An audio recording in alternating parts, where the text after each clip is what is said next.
And welcome back, Swan, to episode 2 of the Swans Song. I'm your host, the Black Swan, and today I have two awesome guests with me. I have the Mask and the Outsider joining us from their neck of the woods over at the Ugly Reality. Why don't you guys go ahead and say hi?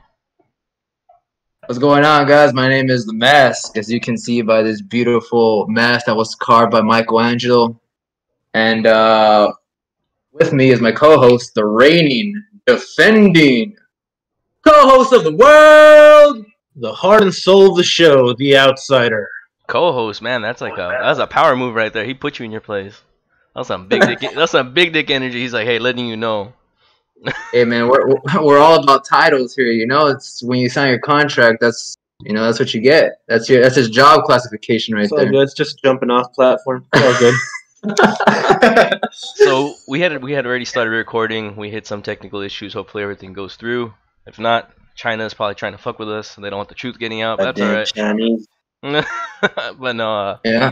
So I was asking previously before we cut out, how are you guys handling the outbreak or the pandemic? What are you guys doing to deal with the situation? Are you guys going crazy? Are you working out? Like, what are some things you guys are doing? Go for it, Outsider. For me, life hasn't really changed. Working out with clients, same old, keeping really busy. Trying to do some moves, trying to get 20-inch arms, same old life for me. And I do have to say, for me. Oh, go ahead. Oh no, go for it. I was gonna say before we switch over to the Mask, I gotta say, out of anybody I've ever met, the Outsider for sure is probably one of the fucking strongest person that I that I know. Whatever, man. All lifts matter. There we go. Hell yeah. Like whether he's all natty or not, shit, I don't know. It's none of my business. But this fucker is strong. It doesn't matter. Well. Now that we're on that topic, Outsider, are you natty as fuck? He's all natty. Sure. All natty. Natty. All natty. How about those Natalies? He's half natty. He's half natty. Yeah. Transgender. And how about you, the half Mask? natty. How are you keeping up? Yeah, same. Working out. Keeping track of my cardio. Started pushing cardio really good. When it comes to weights, I'm more of a lower body type of dude. I like the squats. Been working on that for explosiveness, for power. Still working. Thankfully, the job that I work at, it's essential, so it's not going anywhere. So you got deemed essential. Yeah, I got deemed essential. Whenever it's in the favor of the company that I work for. And yeah, man, pretty much that. Making sure the podcast, what's it called? Make sure that the podcast goes up in views. Start investing money in equipment. So we're gonna start filming soon. So you might see us on OnlyFans and. Is this your first episode? Is this your first episode? Well, I mean, this is not an episode of the Ugly Reality, but you'll be joining us. You guys are the Ugly Reality. Is this the first time you guys are on camera, aside from going live on Instagram? Well, if you count Pornhub as on camera, drop that link afterwards, boys. Drop that link. Appearing a few gangbangs in my day. I want to watch this afterwards. But we're out here building bridges. So that sounds pretty good. That sounds like kind of nothing has really changed for either of you guys since everything started. That's kind of the same for me. I also, where I work, nothing has changed at all. If anything, I'm making more money. Right. Same thing with my side project, that my side stuff that I have going on, doing pretty well there. And then starting my podcast earlier last month, I started to slow down a little bit because I had some personal things I had to take care of. But episode 2, I got these cool two dudes on here, so we're gonna go ahead and jump right in. So. Best episode yet. Is there something you guys want to ask before we hop into today's subject? We just want to know how crazy can we get in here? Like PG-13? How racist can we get? Well, whoa. The Mask wants to know. Hey, so let me clarify. Really I didn't ask that question. Neither did I. Can we get like Derek Chauvin PG, or can we get? We get like however you want. This is you guys are my read it from from a South Park episode to like maybe something you find on the Cartoon Network. Well, Cartoon Network has like a lot of sexual innuendo, sort of like Nickelodeon. So as long as we're not, you know, getting too nasty, I don't care. Say what you want. Do you want a Dragon Ball Z or hentai? What is it? Oh, There is no kind of half and half, where it's like half still and there, half. but it's like blurred, where they blur the tentacles, you know. Kill a kill. Got you. Got you. Anyways, holy shit. All But right. say I want you You guys. guys know about anime, huh, motherfucker? Okay, Mr. Fucking, it's on Netflix. Oh shit! Can I say motherfucker on here? Or? Well, you just did. Let's go. Oh, fuck Let's that. go, Damn, boys. son, this is hard. That's what she said. Now you're taking my lines. I use that shit all the time, and it gets really? it gets really Damn. hard to not use that line. It does. Especially when I'm at work, I catch myself all the time. I'm like a higher up will say something like that's what she said. Oh man! I'm getting Imagine if it was a woman who told you, "Yeah, it's so hard at work." And then I And say you said that's what she said. and she looks at me and Then locks she was like- locks the door. Hey, man, can you give me that piece of wood over there? Jesus Oh Christ. shit! It's horrible because I actually do have some girl coworkers that are probably gonna watch this. So Ooh, what's the up, girls? I got the shades on. You can't see who it is. No face, no case. So Wait, are they like real girls or are they like through the transition? oh, I don't make those assumptions. I assume everybody is non-gender binary, fluid, fucking tranny fluid, car fluid, brake fluid. Fluid? Yeah, just whatever you want to call yourself. Fuck it, whatever, dude. That's none of my business. As long as you don't get Well, mad at me. fine. As long as you don't get mad at me for not understanding or like calling you the correct. I mean, I'll try to call you whatever the hell you want to be called. You want me to call Tinkerbell? Fuck your Tinkerbell. I want to be identified as a cat today, so Ooh, my feline call me friend. by Mr. Meowsers. I want to be identified as a sex demon. You know, that's why I got the look and then the So tongue. we you have know? a That's what's cat. up. We have a cat and a sex demon. Awesome. So There you go. Pussy and a sex demon. Nice. Wow. I want to go ahead and ask. We'll start one person at a time. So let me go ahead and ask the outsider first. So the question today, the topic is going to be only because these two are some pretty manly MFs. These guys are what I would like to think is a pretty good example of non-toxic masculinity. You know, we like to make jokes. We like to say a bunch of inflammatory shit. But on the whole, these guys have a pretty good character. So outsider, what's your definition? How would you describe a man? Man? A man. Preferably has a penis. Oh, okay. First of all, get that out the way. Sexual organ. I mean, that should be number one. Okay. And just a person that gets shit done, you know, that doesn't rely on somebody else to, you know, bail him out, you know, can handle a big tool in his hand. First of all, you know, maybe two, depending on how handy the man is. You know, can fix stuff around the house, doesn't have to call his wife or his girlfriend to, you know, to hang up the picture frames. He can just nail it as hard as he wants to from time to time, you know, gets the job done. And, you know, just oil checks, you know, just stick your finger in there, see how the oil's doing, the temperature's doing. And Jesus Christ. I think that's the definition of man to me. Well, that's actually Emphasis on that penis. Yeah. Actually, you know what? Even though that could be, you can interpret that in many different ways. Those are all valid points. I can't argue with any of those. Those actually sound pretty solid. The mask. How about you? All right, before we start, you might want to go a little back so you can barely see you, dude. Yeah, there you go. Yeah, Either way, man. you still see the Damn. All right. So, what's a man, right? Yeah. What's your interpretation? So a man watches Spike TV. He has a penis. Spike Team don't even exist anymore. He watches Spike TV. He has a penis. He never asks for consent. Okay, it's just a no nonsense ball. No, Whoa. that's the opposite. Not for real. For real. No fucking around. A man has integrity. A man, Okay. whenever he says something, he keeps his word. He doesn't switch sides. There's a very big thing called virtual. You see a lot of people nowadays virtual signaling. What's virtue signaling? Virtual signaling is when they pander to a certain group because so like let's say let's put Black Lives Matter, right? Okay. That group. It's somebody who says, "Oh my God, like you guys are going through a very rough time. Let me take a knee and let me like help you guys out like this." When 5 months ago you didn't give a shit about the cause, like you're just very ingenuous. You basically preach what's right and wrong to everybody else.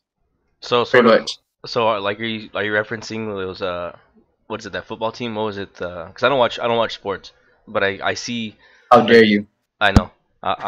You call yourself a man. I know. Oh, actually, you don't know that. Did you just assume my Yes. that myself? Explain We don't gender. do interviews with women. We're closing this stuff. Wow.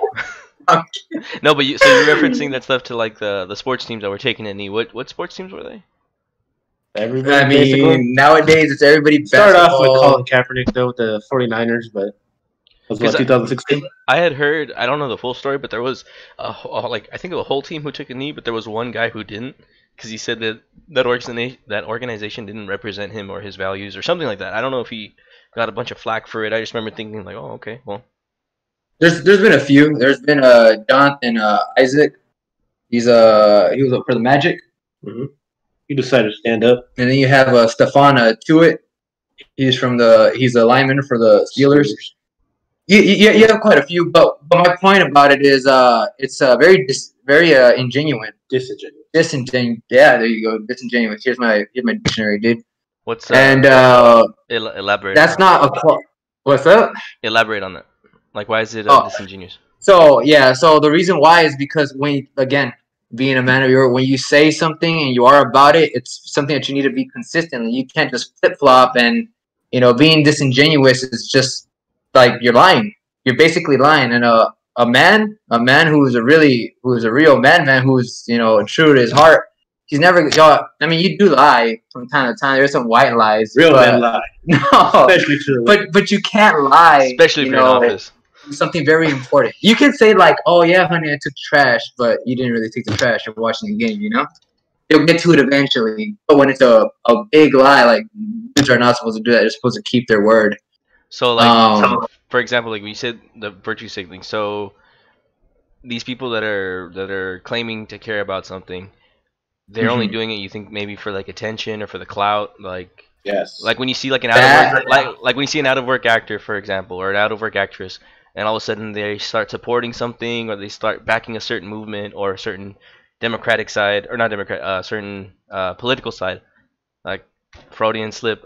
Well, they start supporting these ideologies that they probably weren't supporting beforehand, but they're doing it for disingenuous reasons, for personal gain or for whatever, which is They try to remain relevant to. If it's just a normal person, like nowadays, it's just to follow the trend. The popular in thing. Everybody wants to be a political activist nowadays. Whether they follow through 2, 3, 4, 5, 6 months down the line, that's in question. But if it's in and it's hot, they'll probably do it. sort of like They'll easily do a hashtag. Right, so Mask? like those black squares, Exactly. like those black I just squares. took over my streams. I'm sorry. When the did you become the mask and start fucking talking to my fucking answer, dog? You weren't giving the answer he wanted. I feel like you don't know what virtue is. I don't remember me interrupting when you were talking. I love when couples fight. I love some. Bro, good, I love some short good and sweet, like you. Someone's not getting a hand job tonight. That's all I'm saying. Oh, you better apologize. But no, back to being disingenuine. When you're like that, it basically shows that you have no balls. That's all I'm saying. That's basically what it comes down to. Metaphorical. Yeah, you have no balls. And so, but other than that, man, I mean, a man is also respectful. He respects women. If a woman is ever mistreated, he stands up for them. He's a protector. He does what's right for him and for his family. Fuck everybody else. You know what I mean? He looks out for his and for all of his family, all of his friends. He takes care of them. Whenever he needs to take care of somebody else that's not in his circle, he does it too. But he knows that he can't always do it. But when you can, you should. That's where charity comes into place. It's always good to be charitable. So like, give back to others. Community. I always like to joke around where it's like, whenever I see a homeless man, right, and he wants $1, I'll be like, oh, I'll give you $1, but you got to give me 99 cents. You know what I Jesus. change him to $10. But I usually ask him for a blowjob, but whatever. but no, man, that's pretty much what a guy is, man. A guy is kind of. I mean, I'm not saying that girls can't either, but a guy is mostly he's like a hero, like a role model. Like he does what's good. And I mean, unfortunately, you have a lot of guys out there who are just pieces of shit who make other guys look like shit. You know what I mean? Because they can't. I feel like that happens a lot. I mean, I don't really like using the term beta or soy boy or whatever because I feel like that's got stigma now, and if you use it, you're just using it like in the dumb way. But I genuinely feel like those kind of guys, they put down other guys because they can't, like, they never really did anything or they can't do anything. They don't have any skills. They're not very good in a certain area, so they put other people down. Like I don't understand that. Hey man, Goddamn white knights. everybody has their skill, man. You just gotta go out there and do it. Yeah, I mean exactly. Like I'm pretty sure none of you guys, like, aside from what your profession is or whatever your job is, like I know you guys have all practice working on something else. Like I know you do your comedy stuff. Um, Outsider, I'm not sure because I know you're really gifted physically, and then you turn that into a business. 10 inches, man. Said no go ever. I mean, No, gifted with strength because like what this guy has, that's a not only gift. I mean, obviously this guy had to put in the fucking work to acquire the strength that he has, but he turned it into a profession. It's called simple. I'm an also very gifted author. You know, write short stories on the side. I would like Very good with my diction. He's not just a piece of meat. Very good with my diction. So I think With your diction? That's my diction. so that was your take on what being a man is. Very Yeah, well. you know, yeah, like I said, respectful, it has integrity, it's genuine, takes care, he's a protector, he's a hunter, you know what I mean? That's pretty much what a man. Oh, excuse me. Predator? No, not a predator. He's a hunter. He's a hunter. You know, he goes out, he hunts, like he goes out, he provides. He provides for his family. Clarify. Yeah. Okay, yeah. Thank you. See, this is why I need this guy. You know, you never know when you're gonna get a lawsuit. Yeah. He said he was a hunter. Two peas in a pod. Yeah. Well, You kind of want to be like Brian Callen, you know? Oh, I don't know about that. So you want to be like Brian Callen and Chris D'Elia? Catch a case? Just not small. Might fuck around and catch a case. Poor guys. Yeah.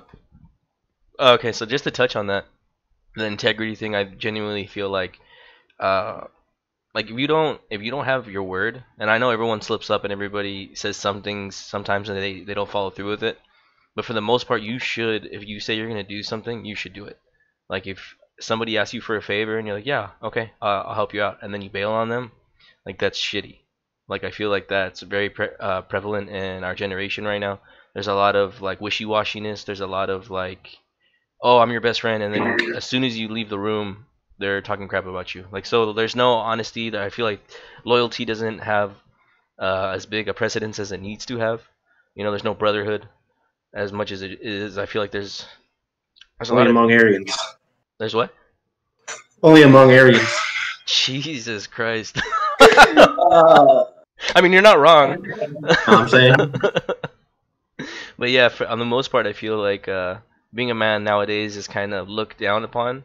Like strength, being able to take care of things yourself, being self-sufficient, being what's it called when you not reliable, well, reliable also, but when it's self-accountable. There's no self-accountability anymore. Like it's always somebody else's fault. It's never yours. And that I feel is the number one thing that's going on with the younger generation now, even our generation. There's a lot of bitches out there, you know, or something that the reason why I want to talk about this is because I've noticed people complaining. Like if you're gonna complain about something but you don't go out of your way to do anything about it, like to me, oh, you're a bitch. Like in the back of my head, I'm like, okay, so you've established that there's a problem. Now what do you do with that problem? You find a way to get to that problem and fix it. If you can't fix it, so what are you wasting energy for? You know? How do you guys feel about people complaining? Go for it, outsider. Lead on this one. Actually, I feel like the outsider would handle this one pretty well. Complaining. All right. Complaining, like general complaints, or what do you mean? Okay, so let me paint you a picture. Let's say you're a young guy, 23, 24. He's not good with words. So I'm gonna. I mean, we all complain about one thing or another, you know. But outsider can't read. I'll give you a picture. I'll give you a picture book. Let's say there's a guy, 23, 24 years old. Doesn't like his current situation in life. He's kind of stuck in a rut. He feels like everything just is everybody else's fault. But he's also not taking the steps to get a better job. Not taking the steps to earn more money, whether it's doing better at your current job, gaining more hours, finding any way possible to make more money to better your situation. All you're doing is complaining, wanting something, like wanting a handout, wanting to change, let's say, the current system right now because you feel it's not benefiting you, but you're also not doing anything to benefit yourself. Like, how do you feel about when people complain like that? Okay, well, like, depends on the state you live in. A lot of the times that we become really self-dependent on government reliance. A lot of the times, and sometimes we get comfortable. Like especially now during COVID, a lot of people got dependent on unemployment. Unemployment. That's 600 plus whatever they're getting. Yeah, and then they don't want to go back to work. Oh, and that's nuts.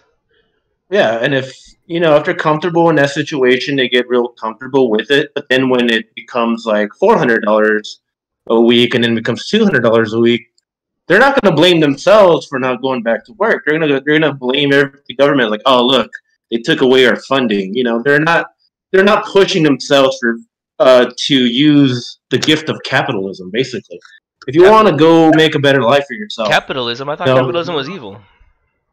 It is a necessary evil. So okay, so I'm gonna use this for example. In my real life, I have my job, and then I have my passion on the side, which is also my second source of income. So it's like a side project. Yeah. If I was just working normally, just making my normal money, I mean, it's enough. But I want more. Yeah, exactly. Who wouldn't want more? Like why would you be content with just where you're at when you have the possibility, you have the means, and if you have the drive to do more, how does that make you exactly? But you have the desire and the passion to pursue something else that not only fulfills your need to pursue your passion, but also make it work for you economically, right? Well, yeah. Do something you're good at for free, Do something you're good at and also capitalize on it and make some money off it. That way, if you want to buy a fucking yacht, if you're great at it, there might be an opportunity for you to go buy a yacht. So, a lot of people don't take the bull by the horns and seek the opportunity of a free market and the need for people to buy shit unnecessarily. If you can make something better than anybody else, you can probably sell it for a lot higher. You can make a pretty penny. Do you feel like people that complain about those kind of situations, maybe it's because they don't have that drive or they don't have that ingenuity? Yeah, they're just a little bit of the people with skills, and they don't push their own skills, and they're like, oh, well, if I can't have it, I don't think anybody should have it. Oh, those big corporations are making billions of dollars, but what about us? You can start your own business whenever you want to. It just takes $1, right? Not a metaphorical dollar, of course. But it just takes $1 and a drink, pretty much. Okay, cool. 2020. That reminds me of a conversation I had recently where somebody was explaining to me the means of production, and I didn't understand it before because it seemed silly to me. So let's say, okay, so I do woodworking. Okay, so let's say I start off buying my first saw that I paid for with my own money that I earned at my job. That one saw, I was able to do one project. That project paid for additional tools. 2 years down the line, I've already done hundreds of projects. I've made thousands of dollars, and I have my own little wood shop. I have all the tools. Is it right for somebody off the street to have access to my tools, my workshop, because they feel entitled to the work that I put in? I'm not a corporation. I'm not a giant entity. I'm regular Joe Blow who had to work his ass off to acquire the tools, to acquire the knowledge. Is that fair that for some random person, because they feel like they should have that option? Of course not. You put in the work, you put in the sweat, you broke your back just trying to do you. Nobody should have the right to tell you, hey, I want a piece of your pie. Your pie is your pie. Why not? And because you... What was that? Sorry? the guy I had the conversation, he's a good guy. Like what I was trying to understand was like why is it okay that I'm able to put in the work, but you for some reason you can't? Like that to me was the biggest. I couldn't grasp that. I was like, well, how come I had to go bust my ass, work outside because I don't have a shop? People are entitled. Well, yeah, that's my. People are entitled to other people's hard work, and they wanna mooch off it. They want to leech off it. They believe that there's again, you're used to government reliance. Now all of a sudden everybody's relying on somebody. That's Some like businesses. Like workers. Workers are dependent on management. Right. No. You guys are cutting in and out just a little. Hopefully everything clears up. Let me Good. see. Okay, yeah, I can hear you. Your video cut out for a second. There you go. Okay. Very good. You go ahead and repeat that last part about you said people rely on corporations. Yeah, basically, the workers always rely on the corporations to pay them, right? Then that money does not magically appear out of nowhere. Yeah, and that's something that okay. So let's say 200 years ago, there weren't corporations. Everybody was responsible for their own trade. If you didn't have a trade, you didn't make money. You didn't eat. That wasn't anybody's fault. There wasn't a government assistance program. It's okay. This village needs fucking shoes. I guess I'm gonna be a cobbler. Oh, this village needs fucking stones. I guess I'm gonna be a stonemason. Like, wait, hold on. Is a shoemaker called a cobbler? I believe so.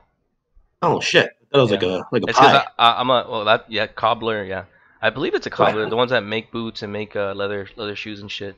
I used to be really big. I think that's I think the word of the day. I think it's called a Chinese factory. Chinese sweatshop. I think it's called Nike. I was gonna say, you mean Nike? Jesus Christ! All they had was $1 and a dream too. Yeah, but that brings it back to the beginning. Like, why do you think our generation is so entitled to other people's? Especially these people that are. I've noticed the people that yell the loudest about entitlement are usually the most entitled. The most rich, yeah. Yeah, really don't got anything to complain about. The people that'll flame you on Twitter while they're at Starbucks, drinking their $8 coffee on their iPhone that was $1,200 that somebody probably paid for. I think it's a psychological thing usually, where so like let's say right now you said the people who yell the loudest about entitlement are the ones who are entitled, right? See, they've never had to struggle. Everything was gifted to them.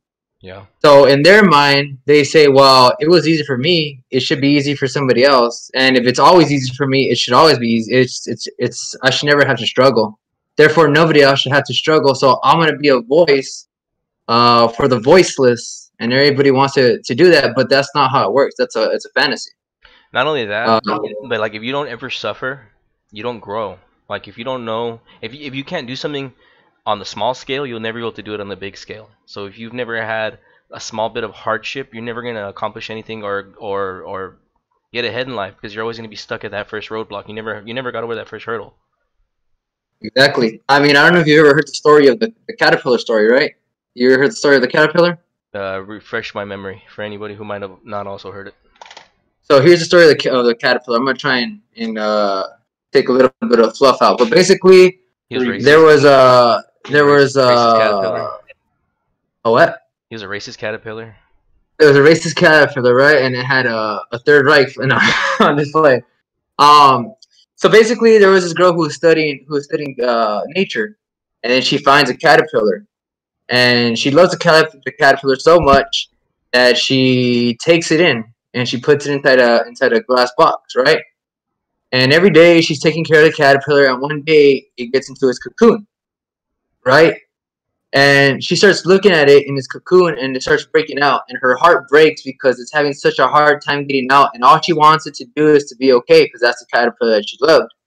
So after a long battle and a long struggle, the caterpillar finally makes it out of the cocoon, and it becomes a beautiful, strong butterfly, and it flies out, and it goes away, and that's the end of it. Later on, she finds another caterpillar, and she puts it inside the box. Again, she takes it home and she puts it inside the box. Only this time, when it goes into its cocoon, she can't bear to see the caterpillar struggle again. So she helps it out of its cocoon. When the butterfly comes out, it's not as strong, it can't fly, and it dies. Yeah. Moral of the story is that you need to go through struggle and you need to suffer so that you know how to provide for how to provide. You know, you get stronger when it comes after suffering. You always get stronger physically and mentally. Doesn't matter what you do. You always get that strength and you get that experience. But if nobody lets you fail and if nobody lets you struggle and everything is always gifted to you, you're not going to know what it's like. And whenever you're put into a situation where it's either sink or swim, you're going to sink You're gonna say because you don't have those reps, those life reps. that's like when you have that overprotective mother who she thinks she's protecting you or doing the right thing, and she's actually hindering you. She's actually handicapping your ass real bad. You know. Yeah. Because in That, life, there is no, safety nets are 1 in a million, man. you mean It's there's no? very hard. You mean to tell me there's no safe spaces? Oh my God, safe space. Only at university. Oh, Actually, your I home. haven't heard that in a while. Your home is technically a safe space, not always safe, but it's the safest place. You know. Safe to me. But Safe when you practice the Second Amendment. I was gonna say, yeah, you never know who's packing. Fuck around and find out. Okay, so that brings something you said right now. Something else I want to say about being a man. I think a man needs to be balanced in everything. You need to be the right amount of conservative and the right amount of liberal, not politically, but in practice. So let's just say right now, you said you get stronger the more you do things, the more you suffer, the more physically stronger you get, mentally stronger. So I feel like if you neglect one side of your, let's say your body or your anatomy, let's say you focus only on weight training, you're gonna be strong as fuck. But but you neglect the mental side or the emotional side, your body's gonna be out of balance. And same for the other side of the spectrum. Let's say you work. Let's say you're a highly intellectual. You're one of those people that loves to get in arguments on Facebook just so you can be right. But you don't ever work out. You don't ever do anything. You're gonna Right. be you're gonna be out of whack. You know what I mean? Like I feel like when you see a guy who's jacked, but then you also know he's smart and he doesn't say much. That's a scary dude. That's a scary dude. Like you shouldn't. I think the loudest person in the room is actually the quietest. Because that guy probably has some shit. Like the older I get, the more I'm realizing the OGs that had real knowledge, they didn't say shit. They just put their head down. They went to work, and then later on you realize, oh, dude, these fuckers knew what they're doing. You know. So I don't know. I Yeah. feel like being a man definitely. You can't neglect the certain aspects of yourself. You can't have one without the other because you just throw yourself out of whack. Like Yeah, you're right. like like I said, like you said earlier, like the more reps you do in life, the stronger you get. So if you've never had physical hardship, which is something as a guy everybody should have to do that. You should work out. You should at least be punched in the face at least once, so you know what it's like. Because then you won't mouth off to people. You won't have this loud ass ego. Until you get punched in the face, you're like, oh fuck, this someone can hurt me. This sucks. Like I feel like that's something this younger generation they need an ass whooping. Everyone needs to get their ass whooped once. Get dumped on your head, get choked unconscious, get your arm broken, and then you realize, oh okay, well there's a right Remember, way. always punch your kid. The what? Moral story. Always punch your kid at least once. There we go. But yeah. So that was something I wanted to add to the being a man. Another one was gonna be I don't like bitchy dudes. Like I don't like dudes that are like. How dare you? I don't. You're bitching. How dare you judge us? You guys are bitching. I think that being overly emotional is a strong weakness. Like it's very bad. Like you. A lot Yeah. of estrogen. Like Yep. like if you can't have a conversation with somebody and keep it civil, we'll use a Facebook conversation for example. You can tell when somebody's triggered, and I don't mean triggered to make fun of anybody. I mean like you can tell when somebody gets overly emotional. And it's another thing when it's a guy. When I see a guy getting over emotional, I'm like, oh, you're a woman. Like a woman's natural reaction is to, well, you are. A woman's natural reaction is to overreact. His or words, use not emotion. ours.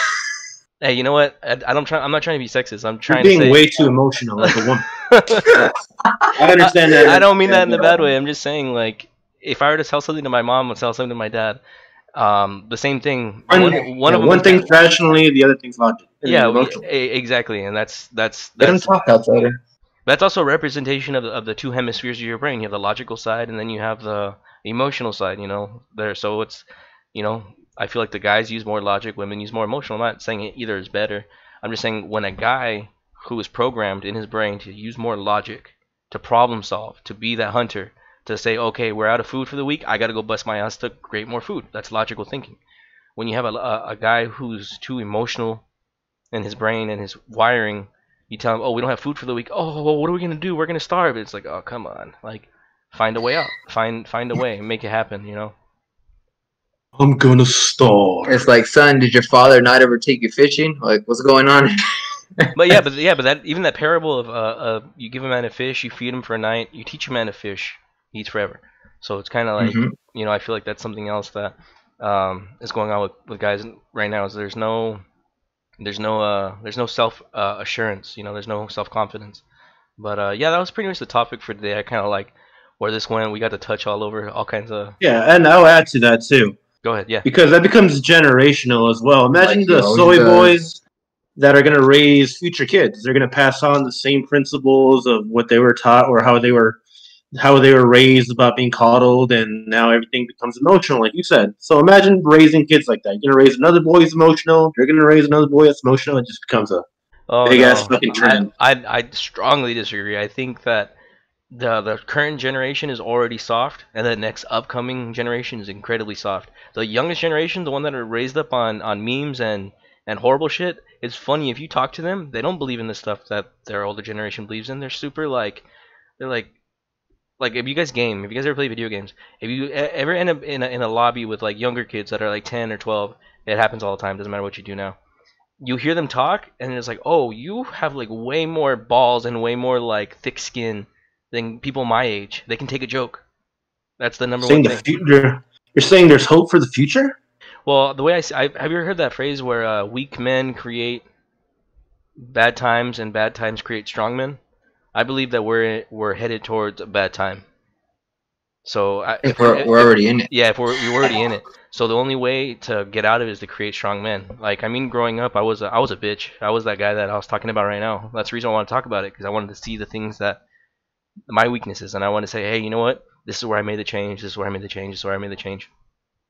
So I feel like because of the situation we're in right now, because of the state of the world, let's just say the economy, whatever, you have to get stronger. There's no, and not just physically, you know, you have to get stronger. There's no room for anything else. Like sink or swim. But I do feel like we are in a bad time. We're headed for an even worse time, and the only way to fix it is to have a good group of strong guys. Strong women So too. if you had a son right now, right, or there was a 16-year-old like right in front of you right now, and you had to give him some advice, and you had to give him a speech about the real world, what would you tell them? That there is no easy road. You know, if you try to take the easy way out, it's only going to be harder later. My dad taught me something a long time ago. It's do it right the first time, and you won't have to do it again. You know what I Mhm. mean? So it's kind of like there was a certain age where that clicked, and I was like, fuck, you know what? I'm like, let's say I'm 16, cutting the grass. I'm like, fuck, if I don't do this the right way, he's gonna tell me to come my ass back out here, redo it, go all over it again. I don't want to fucking do it. It's hot as shit. Let's just do it right the first time, clean everything up, and then be done with it. So if there's something I could tell a 16-year-old, you know, do it right the first time. Don't take the easy way. You know, put in your reps. Man, when I have a son, I'm gonna tell him, you go see the black swan right now. Well, definitely he can come He's train. going to If he wants to train some jiu-jitsu or Muay Thai, you can send him. You can send him my way. send him your way, man. We'll have him ready for combat. But There you yeah, go. that's pretty much. And this episode for anybody watching, all three of you, this episode wasn't supposed to be attack on anybody. This also wasn't supposed to be excluding women. It's just there's three guys present, and obviously they can't speak for women. I can't speak for women, so we're speaking for ourselves and what we genuinely feel is lacking in male culture right now. So hopefully you guys enjoyed this episode. Hopefully you got a little bit of insight. If you guys like to have these guys back on, I would love to have them back on. This was fun. Maybe they'll pick the topic next time. Maybe I'll come to their side. But yeah, anything guys you want to add to that? Right now that you were talking about women, when it comes to men, all the men out there, put yourself in the shoes of a parent, if you were a parent and you had a daughter, what kind of man would you want your daughter to marry or to date? I would Would want you my want him to? I'd want my daughter What to was be that? with I would want my daughter to be with a guy who doesn't work, who can't change a tire, who cries. Right? Who's out here But complaining? but Who doesn't want to try? I'll tell you what, he can argue his ass off on Twitter. Yeah, yeah. He can cry on Twitter. That's his skill right there. He can join all these organizations and all these groups, but they really don't help out in any way. That's a skill right there. No, man, you want your daughter to be with someone who's gonna protect her, man. Someone who is going to provide for her. Someone who's gonna make her life easier. Who's gonna be a teammate. Who's gonna have integrity. Who's not gonna lie. Who is just a good dude. That's all it is, you know. That sounds like some real chivalrous, knightly kind of behavior. You know, But the stereotypical good guy. You know. yeah, but it's lost nowadays, man. Well, it's not. That's uh It's just in smaller numbers. But I got a feeling that those numbers are gonna get real high real soon. There's gonna be a lot of guys that are be like, you know what? You know, there's a lot of bitches Yeah, around me. I and gotta women wait. also like those manly men too. You know, Yeah, I think it's not gonna always just gonna be like, oh, I want that soy boy. They're gonna be like, where's the real men at? Real yeah. McCoy. When they're young, they're gonna want that stupid swag soy boy dude. But once they hit like a certain age, they're gonna be like, oh, you know what? This guy can't provide. This guy can't build me anything. This guy can't protect me. This guy, I And wait. once they hit that milf age, it's they want that man. You know, lay it down and I didn't say that. more than one way. You know, I want him to lay down some carpet, and I also want him to eat out my carpet. You know? Yeah, boy. He's got to be able to lay pipe and lay down pipe. Exactly. And if she shaves, you gotta mop up that tile. You know what I mean? Get it Jesus wet. Christ. Get it wop. Jesus Christ. Alrighty. This has been a super fun episode. I'm glad that you guys joined me. I feel like we got our message across. Anything else you guys want to add? Hey guys, make sure you guys watch the Oakland. let me just plug it in real quick. Plug. Plug away. First of all, I want to thank God, our Lord and Savior Jesus Christ. All right, that's the greatest man. He was a carpenter too. Don't forget that. But join us, the Ugly Reality Podcast. You can look for us on Instagram. Type in the Ugly Reality Podcast and hit the follow. We like to reach out to our fans for opinions, and it helps us out with our content. And we appreciate and support everybody who does. Join us. Can I plug you guys in on the comments and descriptions? Hell yeah, dude! Shit, you can plug us in anywhere you want, man. Inside a butt plug, inside a vibrator, a dildo. And make sure to catch our podcast, guys, on Spotify, Apple, Google, Overcast, anywhere you get your podcast from. It's the Ugly Reality Podcast, and disclaimer: there's some language that's really offensive, and it can get kind of rough in there sometimes. But if you can handle it, I mean, we would love to have you there. This episode is definitely gonna come with a language, language warning. It's gonna say watch it. We're so sorry. Watch at your own risk. But dude, Also, make sure to follow Moxley, the conservative beagle. That's my dog. So we got to plug in my overly conservative puppy here. So and fuck that dog. some good content there. That is a very cute dog. We'll throw his plug in there too. We're not plugging animals though, so let's keep those jokes out of there. But we'll definitely throw all your guys' plugs. We'll have everybody in there. When's your guys' next episode coming out? Our next episode airs tonight. Ooh. Tonight at 1 a.m. Awesome. It will be all over.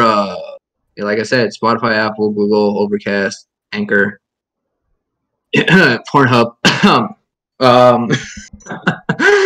Anywhere, man. Just type it up. Alrighty. We're actually gonna talk about. I'm sorry again. I know this is gonna come with a disclaimer, but our episode is gonna be on wet ass. Oh, that song, right? Yeah, and it's gonna be on should you eat a girl out on the first date? That's gonna be our next episode. So it's gonna be about first dates. Should you go down oral sex? Little differing opinions on that one. Yeah. That's actually going to be pretty funny, pretty interesting. I'm going to watch that. Why not? Why the hell not? But with that, you guys, thank you for joining me. The Mask, The Outsider. It was a pleasure. Been a pleasure. Thank you for joining me on episode 2 of the Swans Song. I'm your host, the Black Swan. Sayonara.